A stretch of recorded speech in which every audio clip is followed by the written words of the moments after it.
My name is Nathan Webb and grew up in Toowoomba and currently learning to fly at Lone Eagle Flying School in Clifton. I had an interest in aviation as a teenager and used to get books out of the library about planes and aeronautical theory and such, but I didn't have an opportunity to pursue it.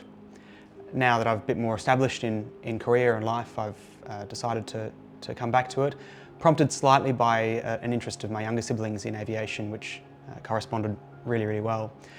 Had a look around at which flight schools were available and this one suited me in many respects. Firstly, its proximity to me, it's near where I work and drive past work, but also I liked the approach of learning in a homely club environment that would allow some good peer and superior teaching without having to be sort of fast-tracked through a system. It allowed some flexibility that I appreciated.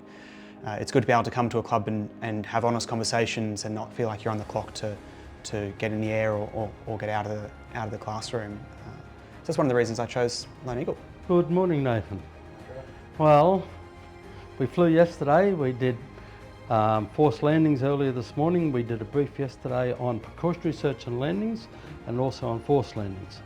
Now, we haven't practiced the precautionary search and landing, but I'll just give you a very quick brief as to refresh what we dealt with yesterday afternoon. Basically, looking back at the landing area that you've chosen, the landing area should be around about 45 degrees. Sign the aircraft out, we'll take our maintenance record form with us.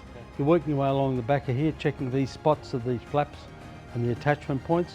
I enjoy flying the J160s, Jabirus. They seem to be very responsive to what I'm supposed to be doing in them.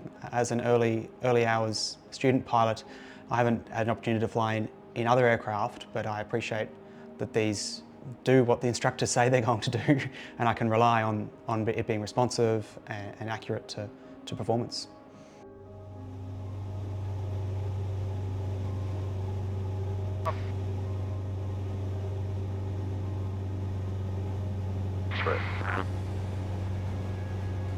I'm going to come across here and join like I'm joining a downwind. That's right. Yeah.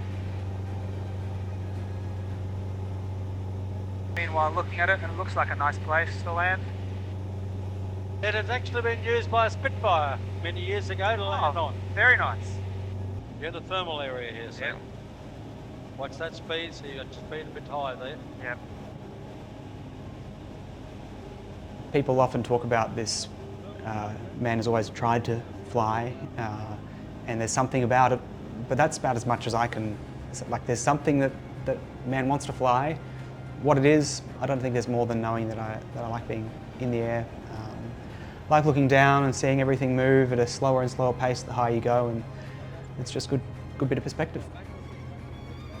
I think I'd build before I bought, and so I know that's a long-term project.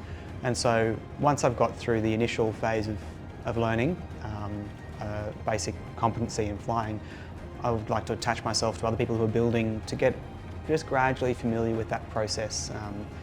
I've spoken to a few club members here who've built Jabirus, and it seems to be a very positive experience for them, and some of them are still flown by the club, so I can see that as a viable possibility too. I'm not entirely sure where I want to go long term with aviation. I can see myself in various possibilities going forwards. For now, I simply enjoy doing it as a hobby. So flying as a hobby, it could lead to all sorts of professional opportunities or recreational pursuits. But for now, getting in the air and getting a familiarity with that's my first goal.